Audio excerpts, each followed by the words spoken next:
The Word of God is alive and powerful, sharper than any two-edged sword, piercing even to the dividing asunder of the soul and the spirit, and of the joints and the marrow, and is a critic of the thoughts and intents of the heart.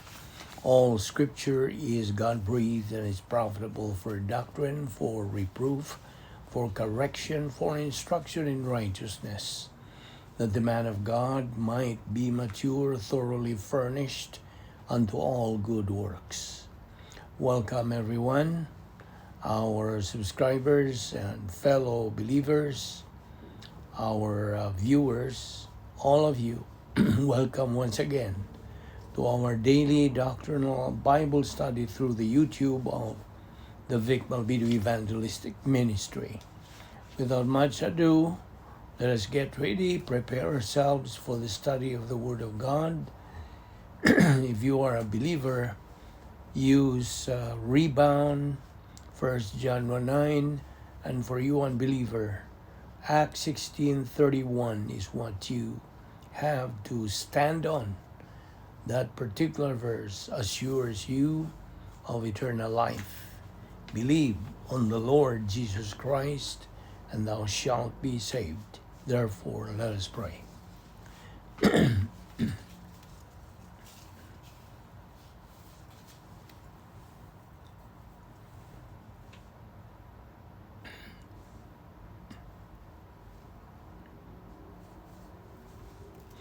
Heavenly Father, because we belong to Thee, we have the right and the privilege of fulfilling the function of our priesthood by listening to the teaching of Your Word.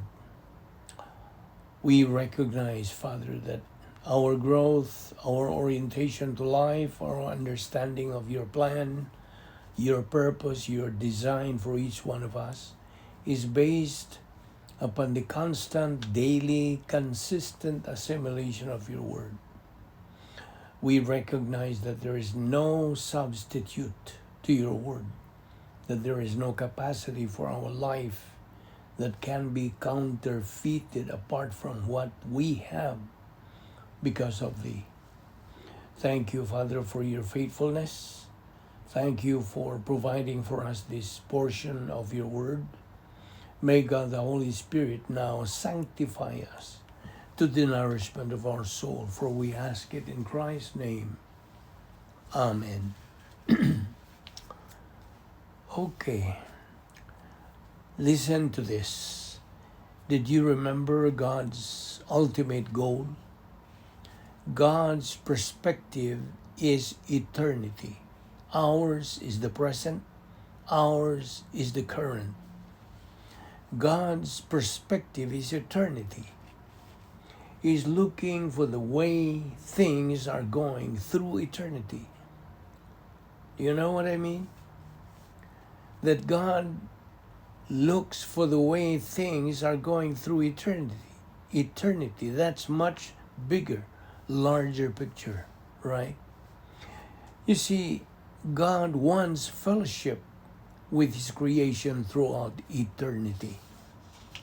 He wants to share and love them. Well, we can look at human example, like we can compare this by looking at our human parents. And you say, you know what? You make a choice to have children. Now, is there not a possibility that your child could cause you great heartache,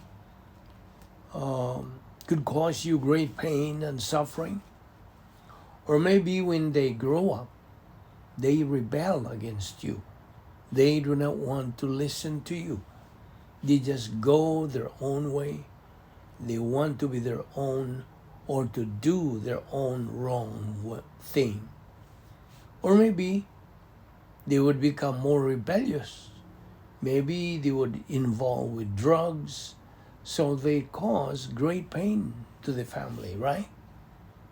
Aren't those potentials there? These are possibilities to happen.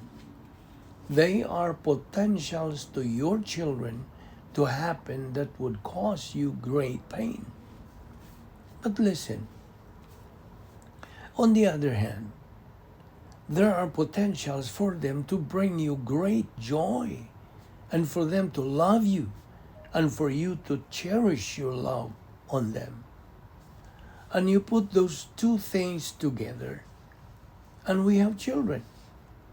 Now, if everybody thought the other way, then the human race would become extinct. Well, it is somewhat the same with God. He knows that there are some things that happen. He knows that there's going to be pain and suffering, but He also knows that when all things are said and done, there is going to be multitude of people who would love Him that He loves. And they love Him. And He's going to spend eternity in heaven with them, loving them and sharing His love with them and having them love Him and praise Him. We can put it on that level and understand why God made them and made the decision like this. Now, some may also ask, now if God knows the future and many would reject Him, then why did He create them? Some people said that there's hell. Is there really hell? Yes, absolutely there is. And it is a terrible, horrible place to be. You see, some people are going there, and God perfectly knows all this. And so, there are some who would say, if God knows that there are people who are going to this place called hell, then did God make them? Now, once again, let's clarify this.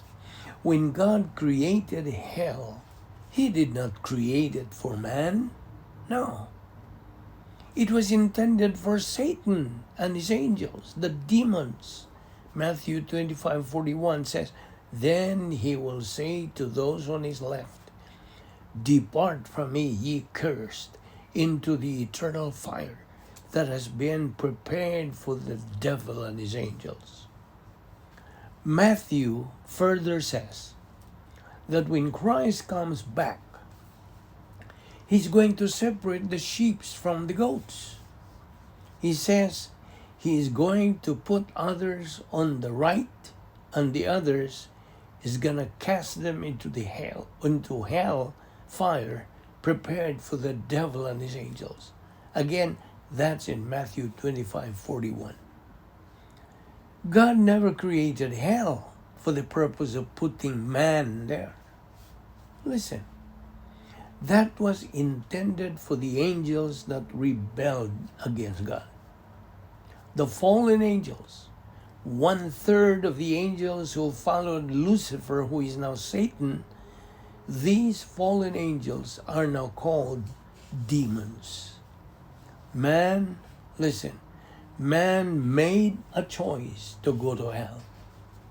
If man therefore winds up there, it's not that God wants them to go there.